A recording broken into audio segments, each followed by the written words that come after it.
മുഖ്യമന്ത്രിയുടെ connect to work പദ്ധതിയുടെ ഭാഗമായി യുവതിയുവാക്കളിൽ നൈപുണ്യ പരിശീലനത്തിൽ പങ്കെടുക്കുന്നവർക്കും മത്സര പരീക്ഷകൾക്കായി തയ്യാറെടുക്കുന്നവർക്കും പ്രതിമാസം 1000 രൂപ സാമ്പത്തിക സഹായം ലഭിക്കുന്ന പദ്ധതിയിലേക്ക് അപേക്ഷകൾ ക്ഷണിക്കുന്നു.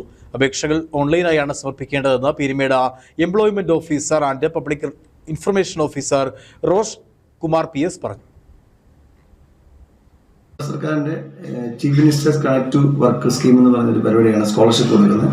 18-നും 30, അതായത് അപേക്ഷിക്കുന്ന സമയത്ത് ആ ഉദ്യോഗാർത്ഥിക്ക് 30 വയസ്സ് കവിയാൻ പാടില്ല.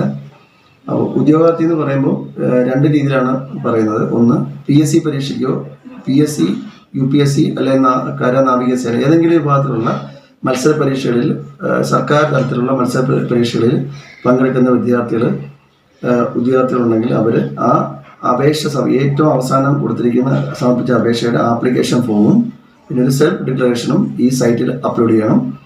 അതുകൂടാതെ അവരുടെ വരുമാനം 1 ലക്ഷം രൂപ കവിയാൻ പാടില്ലെന്നാണ് ഇപ്പോഴത്തെ നിയമം.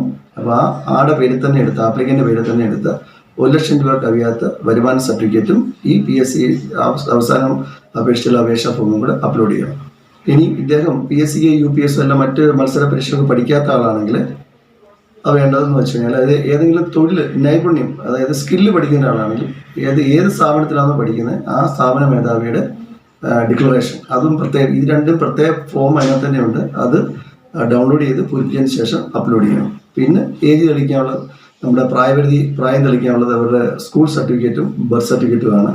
ഇനി വിലാസം തെളിയിക്കാനുള്ളതാണെങ്കിൽ, അഡ്രസ്സ് തെളിയിക്കാനുള്ളതാണെങ്കിൽ ആധാർ പറ്റും.